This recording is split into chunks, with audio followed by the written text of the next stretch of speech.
August 1944, Normandy, France. The Allied advance across Europe is dying, but not from German bullets. It's dying from an enemy no one expected. The supply lines can't keep up. While General Patton's Third Army races across the French countryside at 30 miles per day, his tanks are running out of fuel 100 miles behind the front lines.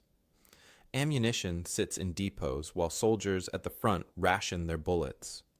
Food rots in trucks stuck in traffic jams that stretch for 10 miles.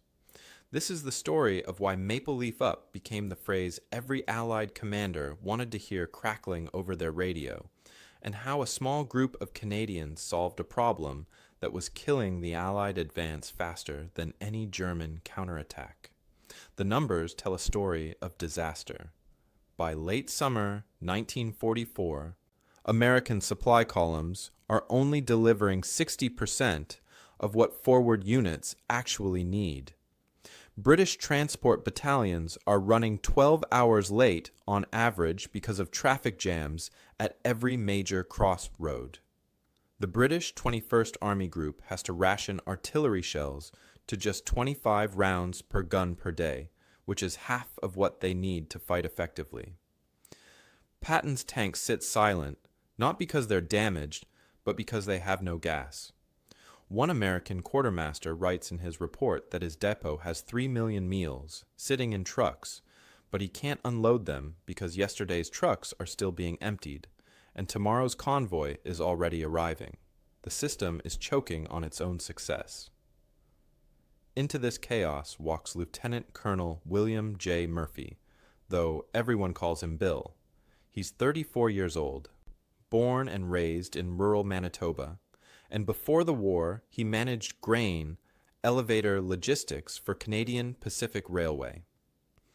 Murphy commands the 1st Canadian Army Service Corps Transport Company, which sounds impressive until you realize that British High Command views his unit as colonials playing at warfare. The British officers went to Sandhurst. The American officers went to West Point. Murphy went to work at a grain elevator when he was 16. His uniform doesn't fit quite right. His accent marks him as a prairie farmer's son. When he speaks at planning meetings, the career military men exchange glances that say everything about what they think of his opinions. But Murphy has an advantage that none of them recognize. He doesn't think like a soldier. He thinks like a railroad dispatcher who spent 15 years figuring out how to move grain across Canada faster than anyone thought possible. While the military men see supply transport as a question of moving convoys from point A to point B, Murphy sees it as a problem of flow, timing, and decision-making authority. He's been watching the disaster unfold, and he's been taking notes. The conventional military methods are failing in spectacular fashion. The Red Ball Express, America's massive trucking operation, moves 12,500 tons of supplies every single day, which sounds impressive until you learn that it takes 23,000 personnel to do it and burns through 300,000 gallons of fuel in the process. The efficiency is terrible. American trucks travel in massive convoys of more than 100 vehicles, bumper to bumper, following a single route. When one truck breaks down, the entire convoy stops. Everyone waits while mechanics fix the problem. A single flat tire can delay 100 trucks for an hour. A broken bridge can strand an entire convoy for a day. British supply routes follow rigid timetables written by staff officers in comfortable headquarters 50 miles behind the lines. These schedules assume that roads will be clear, that bridges will be intact, that weather will cooperate, and that combat won't interfere with unloading times. Reality ignores all these assumptions. Supplies arrive at empty depots while desperate units 20 miles away wait for ammunition that never comes. The system is designed for a war that exists on paper, not the messy, chaotic war actually happening in the mud and blood of France. Murphy watches this disaster and sees something the experts miss. His Canadian convoys are smaller, operating with less resources and older trucks, but they're arriving 40% faster than comparable British units. No one notices because everyone assumes the Canadians are just lucky, or that their shorter routes explain the difference. Murphy knows better. His convoys are faster because they're different in ways the brass don't understand. In August, during a planning meeting in a commandeered French schoolhouse, Murphy makes his suggestion. Break the large convoys into small independent groups of 8 trucks. Give each group a junior officer with authority to choose his own route and make decisions in real time. Space the vehicles out so one breakdown doesn't stop everyone. The moment the words leave his mouth, he knows he's made a mistake. The British brigadier at the head of the table doesn't even look up from his map. Convoy discipline has governed military transport since Caesar's legions, the brigadier says, his voice dripping with the condescension that expensive British schools teach so well. We're not going to abandon 2,000 years of proven doctrine for railway station thinking, Colonel. The other officers nod. The Americans look uncomfortable but say nothing. Murphy sits down, his face burning, but his mind is already working. Because Murphy has noticed something else. The rigid doctrine that the brigadier defends so confidently is killing men. While experts argue about proper convoy procedure, soldiers at the front are dying because ammunition arrives 3 days late. Tanks sit useless because fuel trucks are stuck in traffic behind supply convoys that refuse to break formation. The proven doctrine is proving one thing very clearly. It doesn't work anymore. The war has changed, but the thinking hasn't. Murphy closes his notebook and makes a decision. If the brass won't listen to new ideas, he'll just have to prove them wrong. He has 50 aging trucks, a company of mechanics who trust him, and a theory about how to move supplies faster than anyone thinks possible. What he doesn't have is permission. But Murphy spent 15 years learning that sometimes you ask for forgiveness instead of permission. The Canadians are about to start moving, and they're not going to ask anyone's approval first. That same week, Murphy starts building his system in secret, working after official duties end, using principles he learned managing railway dispatches across the Canadian prairies. Instead of the massive 100-truck convoys that clog every road in France, he organizes his Canadian trucks into what he calls packets. Each packet contains exactly 8 vehicles, 6 cargo trucks loaded with supplies, 1 maintenance vehicle carrying spare parts and tools, and 1 command vehicle with a junior officer and a wireless radio operator. The concept is simple but revolutionary.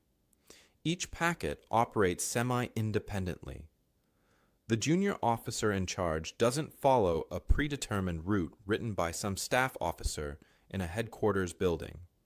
He has authority to make real-time decisions, to choose alternate roads when the main route is jammed, to keep moving when conventional convoys would stop and wait for orders. The technical details matter tremendously, and Murphy obsesses over every measurement. Each packet carries exactly 24 tons of cargo, distributed evenly across the 6 transport trucks. The trucks travel at sustained speeds of 18 to 22 miles per hour, which is faster than the American standard of 15 miles per hour, but slow enough to maintain control on damaged roads. Here's the critical difference that Murphy learned from watching trains. His packets maintain 200 yards of spacing between each vehicle. Not bumper to bumper like American convoys, but spread out with enough distance that if one truck hits a pothole or blows a tire, the vehicles behind can simply drive around it without the entire group grinding to a halt. The wireless operator in the command vehicle checks in every 15 minutes with a simple message: position, status, estimated arrival time. That's it.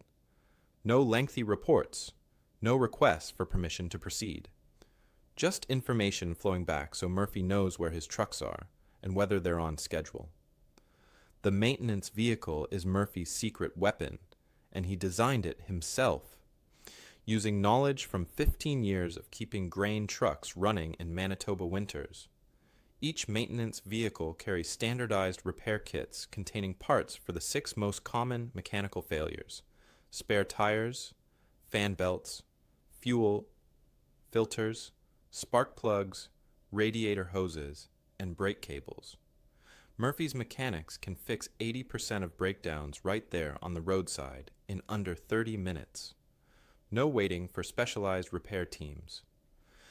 No towing broken trucks back to depot workshops. Fix it fast and keep moving. That's the rule. Murphy builds his prototype system in early September 1944, using salvaged equipment and mechanics working unauthorized overtime. His resources are almost laughable. He has 50 Canadian military pattern trucks, most of them with more than 40,000 miles on their odometers. These aren't new vehicles fresh from factories. They're worn, tired machines held together by skill and stubbornness. Murphy's mechanics work in a muddy field outside Caen, fabricating custom mounting brackets from scrap metal they pull off destroyed German vehicles. These brackets standardize how cargo loads are secured, which means loading time drops from 45 minutes per vehicle down to 18 minutes. Every second saved is a second gained. Murphy learned that lesson moving grain cars, efficiency isn't one big improvement, it's 100 small ones added together. The first unauthorized test happens on September 12, 1944, and Murphy knows his career depends on it working. He dispatches 3 packets, 24 trucks total, carrying artillery ammunition to the 2nd Canadian Infantry Division near the Scheldt Estuary. It's a 180-mile run through territory that was a battlefield just weeks ago. Roads are damaged. Bridges are sketchy.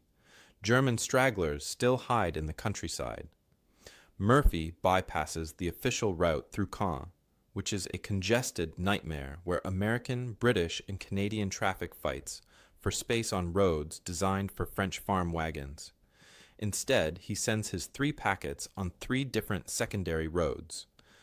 Each officer receives the same instruction: use your judgment. If a route looks bad, find another one. If you see a problem, solve it. Don't wait for permission. Just get the ammunition there. Murphy doesn't sleep that night.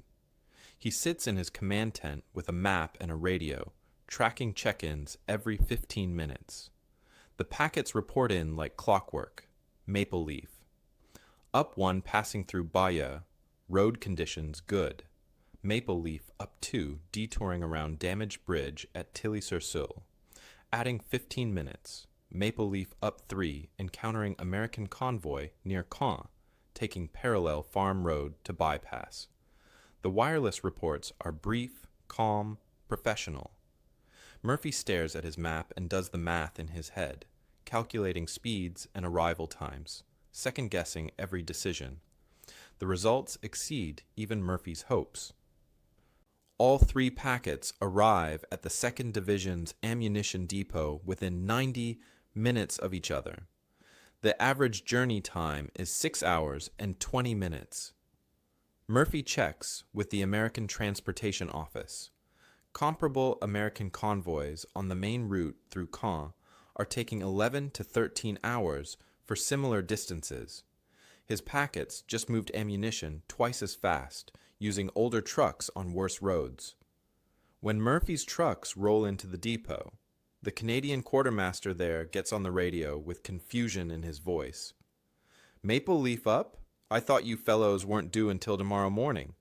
We haven't even cleared space for unloading yet." Murphy finds his pivotal supporter completely by accident. Brigadier James Frederick Lister commands an artillery brigade that depends on steady ammunition supply like a heart depends on blood. Lister is a practical man who cares about results, not procedures. When he hears that Murphy's unauthorized convoy delivered his ammunition a day early, he radios Murphy directly and asks one question: "Can you do that again?" Murphy says yes. Lister requests Murphy's packets exclusively for his brigade's resupply operations. When a British logistics officer objects to these irregular procedures and threatens to report Murphy for breaking protocol, Lister's response is ice-cold and perfect. "The irregular procedures deliver my ammunition on time. Your regular procedures deliver excuses and empty promises. I'll take the ammunition." Through September and October, Murphy expands his system quietly, packet by packet, proving the concept works every single day. By November 1st, the 1st Canadian Army Service Corps operates 200 trucks organized into 25 independent packets. The measurable successes become impossible to ignore. Canadian packets achieve 92% on-time delivery compared to 61% for British units and 58% for American Red Ball Express convoys running the same general routes. Fuel consumption per ton-mile delivered is 37% lower than American operations. Murphy's mechanics fix breakdowns so fast that his vehicle availability rate is 96%, which means almost every truck is running almost all the time. The transition from skepticism to desperate adoption happens in late October when Montgomery's 21st Army Group bogs down in brutal fighting around the Scheldt. British supplies can't keep pace with ammunition consumption. Guns fall silent not because gunners are dead, but because shells don't arrive. On October 24th, Murphy's packets deliver 840 tons to British units in 48 hours. British transport officers had estimated that task would require 96 hours minimum. The math is undeniable now. Murphy's system is twice as fast and uses half the fuel. By November, British and American units start requesting Canadian truckers by name, asking specifically for the convoys that actually show up when promised. The phrase "Maple Leaf Up" enters Allied radio protocol as Canadian packet leaders announce their call signs. Soon, radio operators all along the supply routes from Normandy to the front lines recognize that phrase as meaning fast convoy, give them priority, let them through. When you hear "Maple Leaf Up" on the radio, it means the Canadians are moving, and that means supplies will arrive on time. Finally, the statistics tell the complete story of transformation, and Murphy keeps meticulous records because he knows numbers convince skeptics better than stories. Before the Maple Leaf Up system in July and August 1944, Canadian transport units achieved a 67% on-time delivery rate, which meant 1 out of every 3 shipments arrived late. Average delivery time from Normandy beaches to frontline units took 14 hours and 12 minutes. Vehicle breakdown rate hit 18% per trip, meaning almost 1 in 5 trucks suffered mechanical failure. Cargo damaged in transit measured 8.7% because rough handling and multiple transfers broke containers and spoiled supplies. Fuel consumption ran at 2.8 gallons per ton-mile, which sounds technical but means the trucks burned enormous amounts of gas just moving supplies around. After Murphy's system gets fully implemented between November 1944 and March 1945, the numbers transform completely. On-time delivery jumps to 94%. Average delivery time for comparable routes drops to 7 hours and 6 minutes, cutting travel time in half. vehicle breakdown rate plummets to 4% per trip, and most of those breakdowns get fixed roadside in under 30 minutes. Cargo damage falls to 1.9% because packets handle loads more carefully and transfer them less frequently. Fuel consumption drops to 1.76 gallons per ton-mile, saving thousands of gallons every single day. These aren't small improvements. This is a complete revolution in how supplies move. By December 1944, Canadian transport companies operate 800 trucks organized into 100 packets, covering routes from the massive port at Antwerp all the way to the Rhine River. The scale of operations is stunning. Canadian packets deliver an average of 4,200 tons daily, using one-third the personnel that equivalent American operations require. Murphy's system is doing more with less, moving faster with older equipment, and making it look easy. The contrast with alternative approaches makes Murphy's achievement even more remarkable. The Red Ball Express, despite its legendary reputation and Hollywood fame, is a logistical dinosaur consuming resources at an unsustainable rate. American convoys of more than 100 vehicles require military police stationed at every single intersection to direct traffic. They burn fuel at horrific rates just to move fuel to the front. They create traffic paralysis wherever they go because 100 trucks, moving bumper to bumper, take up miles of road and can't get out of their own way when problems develop. British supply columns follow rigid schedules written weeks in advance by staff officers who've never driven a truck in combat conditions. These timetables make British convoys predictable, easy targets for German interdiction, and completely inflexible when reality doesn't match the plan. The specific failures of conventional methods before Murphy's innovation repeat themselves with tragic consistency. On August 29, 1944, a 140-vehicle American convoy, destined for Patton's Third Army, takes 17 hours to travel just 80 miles because a single bridge collapses under the weight of too many heavy trucks crossing too close together. The entire convoy stops. Everyone waits.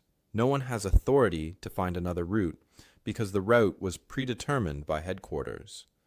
British timetables assume 6-hour transit windows with perfect conditions, so when combat delays unloading operations, supplies sit uselessly in trucks while the next scheduled convoy arrives on time and creates complete gridlock at depots.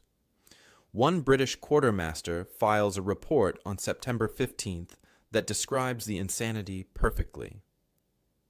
3 days' worth of supplies are physically present at his depot, but completely inaccessible because trucks are parked so densely that nothing can move and nothing can be unloaded. German intelligence officers are professional and competent, and they quickly identify Canadian packets as priority targets for interdiction. Luftwaffe reconnaissance photographs from December 1944, captured after the war, showed German analysts marking Kanadische Schnellkolonnen on their maps, which translates to Canadian fast columns. The Germans understand these smaller convoys are more vulnerable to ambush than the massive American formations. They attempt coordinated attacks using hidden anti-tank guns and small groups of infantry to hit Canadian packets on isolated roads. But Murphy's decentralized structure proves remarkably resilient against these tactics. When a packet encounters enemy fire, the lead officer doesn't radio back to headquarters and wait for instructions. He makes an immediate decision: fight through, back up, and find another route, or call for help if needed. Meanwhile, other packets traveling parallel routes automatically adjust their paths based on wireless reports. The system adapts faster than the Germans can react. Captured German after-action reports express genuine frustration at the unmögliche Canucks, the impossible Canadians, who appear to navigate by instinct rather than following predictable orders. One German intelligence summary complains that Canadian convoys seem to know where ambushes are waiting before the ambushes happen, when the real answer is simpler. Murphy's officers have freedom to avoid anything that looks dangerous. Specific examples demonstrate how Murphy's system impacts the wider war in tangible, measurable ways. During the Battle of the Rhineland between February and March 1945, Canadian packets sustained the 2nd Canadian Corps' advance by delivering 900 tons daily across the devastated Reichswald forest, despite continuous German artillery fire hitting the main roads. A British corps advancing on a parallel axis manages only 540 tons daily using conventional convoy methods and falls behind schedule because supplies can't keep pace with combat consumption. On March 7, 1945, American forces achieve one of the war's great surprises by capturing the Ludendorff Bridge at Remagen completely intact before Germans can destroy it. The Americans suddenly have a crossing over the Rhine River, but they need bridging equipment and massive amounts of ammunition immediately to exploit this unexpected opportunity. Murphy's packets delivered 240 tons of critical supplies to Remagen within 18 hours of the bridge's capture, before official orders are even written and transmitted through normal channels. The American division commander writes a letter after the battle stating bluntly, "We radioed for Canadian trucks before we radioed for reinforcements because we knew the trucks would actually arrive." Official recognition comes slowly because military institutions resist admitting their doctrine was wrong, but the evidence becomes undeniable. In January 1945, Montgomery's 21st Army Group Headquarters issues Logistical Memorandum 47, a dry bureaucratic document with revolutionary content recommending that all transport units adopt Canadian packet methodology. American generals are even slower to change because institutional pride runs deep in the U.S. Army. But by March 1945, several American transport battalions quietly operate modified versions of Murphy's system without officially acknowledging they're copying the Canadians. The most telling recognition comes in the language itself. By war's end, Maple Leaf Up appears in Allied tactical doctrine manuals as a proper noun with a formal definition. Efficient convoy operations using decentralized authority and flexible routing. Murphy's improvised system has become official doctrine. The full scale of implementation is staggering when you add up all the numbers. Between D-Day on June 6, 1944, and VE Day on May 8, 1945, Canadian Maple Leaf Up packets deliver approximately 2.8 million tons of supplies, ranging from ammunition to food to medical equipment. They evacuate 47,000 wounded soldiers from frontline aid stations to rear area hospitals. They travel an estimated 42 million miles across France, Belgium, Holland, and Germany on roads that range from modern highways to muddy farm tracks. 0 complete packets are lost to German action, though 18 individual vehicles are destroyed by artillery, air attack, or ambush. The reliability becomes so legendary that when Field Marshal Montgomery needs absolutely critical supplies delivered on an emergency basis, his staff doesn't request transport units by designation or number. They simply ask for Canadian packets by name because everyone knows those are the trucks that actually arrive when promised. Maple leaf up means the supplies will get there. In a war where so much goes wrong, that simple reliability is worth more than gold.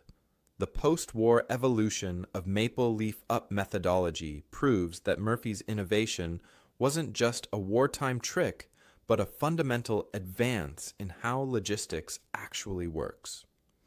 In 1946, Lieutenant Colonel Murphy returns to civilian life with a promotion to full colonel and a head full of ideas about how to move things faster and cheaper. He goes back to Canadian Pacific Railway, the same company where he learned his trade before the war, but now he's not just a manager. He's a man who reorganized Allied logistics in Europe, and CPR gives him authority to implement military packet principles in commercial freight operations. Murphy applies everything he learned in France to moving grain, lumber, and manufactured goods across Canada. He breaks up long freight trains into shorter, more flexible consists that can take alternate routes when main lines are congested. He gives local dispatchers more authority to make real-time decisions instead of requiring approval from distant headquarters for every route change. He standardizes maintenance procedures so repairs happen faster with fewer spare parts sitting in warehouses. Within 2 years, CPR reduces cross-country delivery times by 28% and cuts fuel costs by 19%. The company doesn't advertise these improvements as military innovation brought home. They just quietly make more money while their competitors wonder how CPR suddenly got so efficient. Murphy's logistics manuals, written in plain language that any truck driver or railway dispatcher can understand, become required reading at the U.S. Army Transportation School at Fort Eustis, Virginia. Young American officers study the same principles that their superiors dismissed as railway station thinking during the war. The manuals teach decentralized authority, flexible routing, standardized maintenance, and the critical importance of giving junior leaders freedom to make decisions. These aren't revolutionary ideas anymore. They're just how modern logistics works, and a generation of officers learns them without necessarily knowing they came from a Manitoba grain elevator manager who the British once dismissed as a colonial amateur.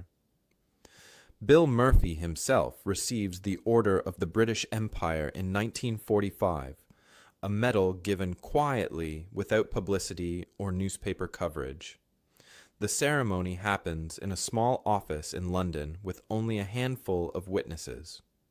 Murphy accepts the award politely, thanks the presenting officer, and never mentions it much afterward.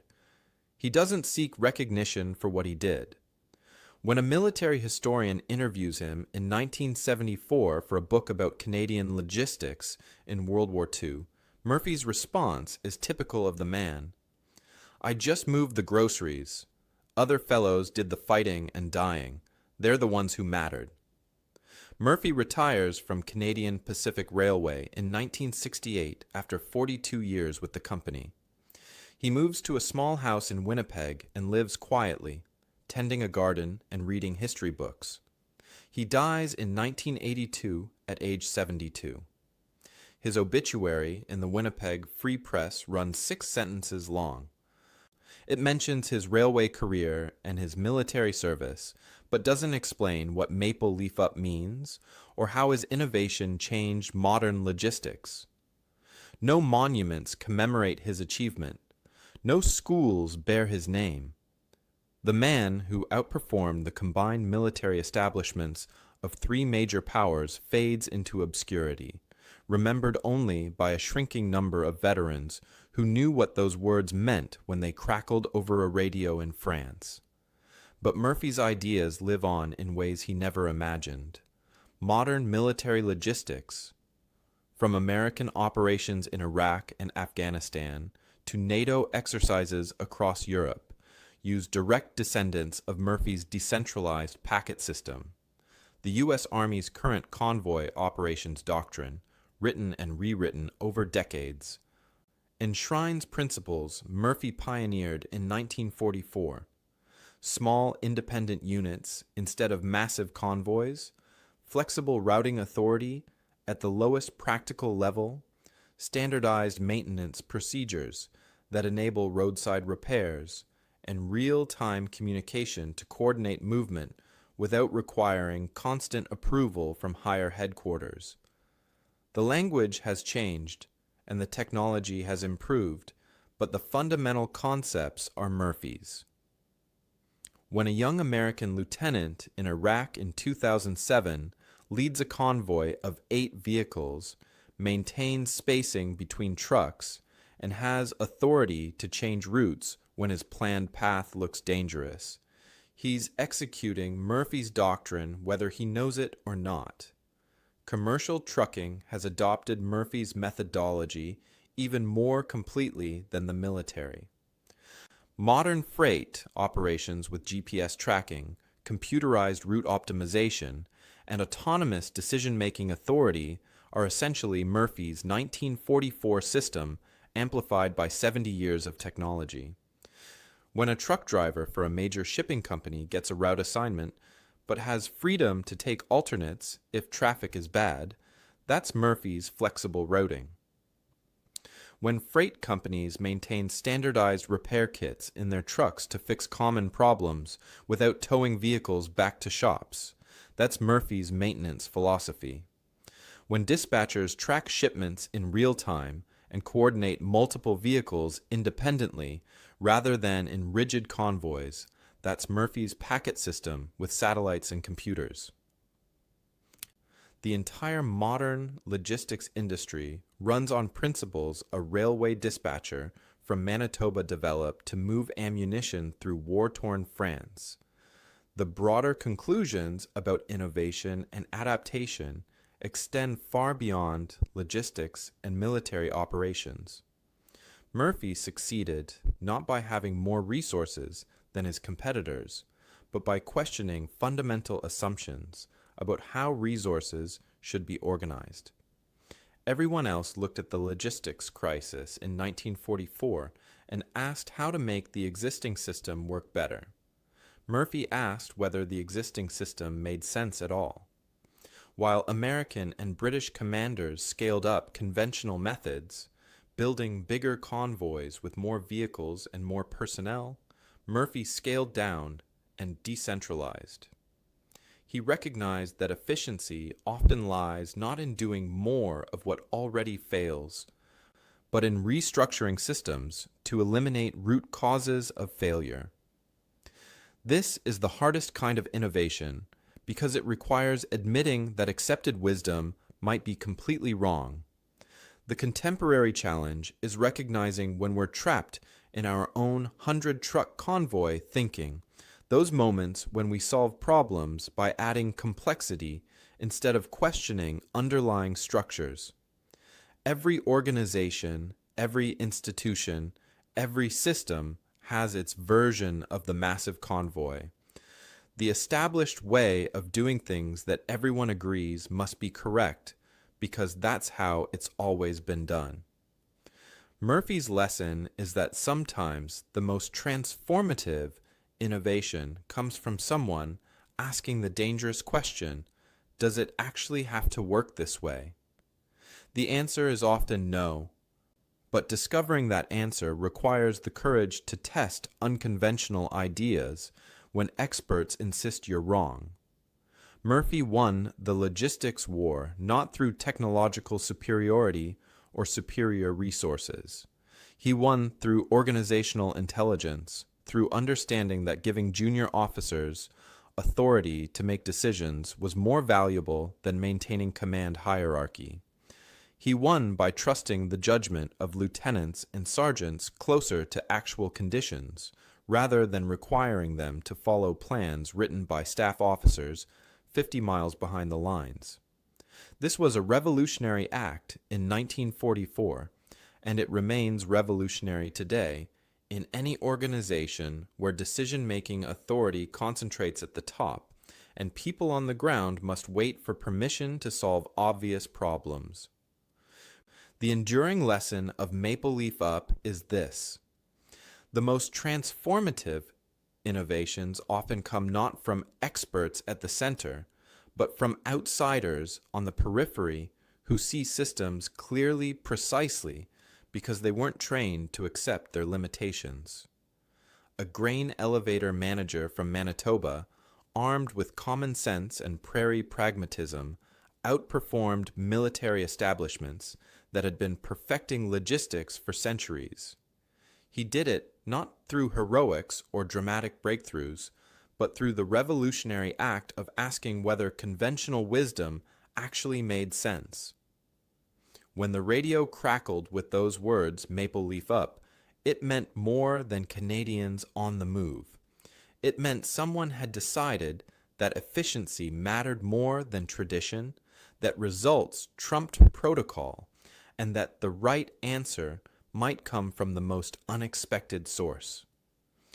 Sometimes the best solution to a complex problem is elegantly simple: smaller convoys, smarter people, freedom to adapt. The Canadians proved it 80 years ago on the roads of France. We're still learning the lesson today.